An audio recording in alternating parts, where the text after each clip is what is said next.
என்கிட்டலாம் யாராச்சும் சமைக்கிறது ஈஸியா இல்லை சமைக்கிறத பிளான் பண்ணுறது ஈஸியான்னு கேட்டால் நான்லாம் சமைக்கிறது தான் ஈஸின்னு கையை தூக்கிட்டு ஓடுற ஆள். ஏன்னா சமைக்கிறது பிளான் பண்ணுறது வந்து ரொம்ப ரொம்ப கஷ்டம். நம்ம வீட்டில் ஏதாச்சும் பிளான் பண்ணி கொடுத்துட்டாங்கன்னா அதை ஈஸியாக சமைச்சு போட்டுடலாம். ஆனால் நீயே யோசிச்சு எதையோ நான் பண்ணி வைப்பான்னு சொன்னால் அவ்வளோதான், முடிஞ்சு போச்சு. அதை யோசிக்கிறதுக்கே ஒரு அரை நாள் கிட்ட போயிடும். ஏன்னா நேற்று தான் சாம்பார் வச்சுருப்போம், அதுக்கு முந்தின நாள் புளிக்குழம்பு வச்சுருப்போம், அதையே திருப்பி அடுத்த நாளும் என்ன செய்கிறதுன்னு யோசிக்கிறப்ப ஒரே கடுப்பாக இருக்கும்.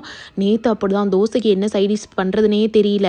அப்புறம் ரீசெண்டாக வந்து ஊருக்கு போனப்போ இந்த டிஷ்ஷை வந்து செஞ்சு போட்டு நான் ஒரு ஸ்டேஜில் வெறுத்தே போயிட்டேன். இனிமேல் செஞ்சீங்க அவ்வளோதான்னு அந்த டிஷ்ஷை இங்கே இம்ப்ளிமெண்ட் பண்ணிடுவோன்னு சொல்லி ரெடி பண்ண ஆரம்பிச்சிட்டேன். குக்கரில் பாசிப்பருப்பும் உருளைக்கிழங்கும் சேர்த்து நல்லா வேக வச்சு எடுத்து வச்சுக்கணும். இப்போ ஒரு கடாயில் ஹோல் கரம் மசாலா ஸ்பைசஸ் போட்டு ஒரு டேபிள் ஸ்பூன் சோம்பும் இது நல்லா பொரிஞ்சதுக்கப்புறம் ஒரு மீடியம் சைஸ் வெங்காயமை இது கூட ஆட் பண்ணி நல்லா வதக்கிடணும்.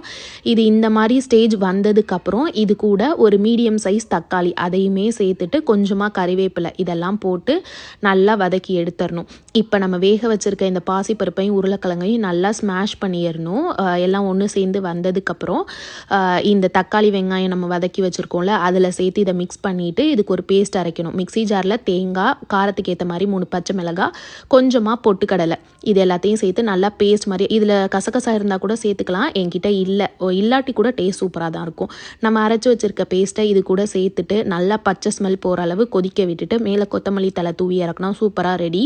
ட்ரை பண்ணி பார்த்துட்டு எப்படி இருக்குன்னு கமெண்ட்டில் ஷேர் பண்ணுங்கள். நம்ம இன்னொரு வீடியோவில் பார்க்கலாமா? தேங்க்யூ, பாய்.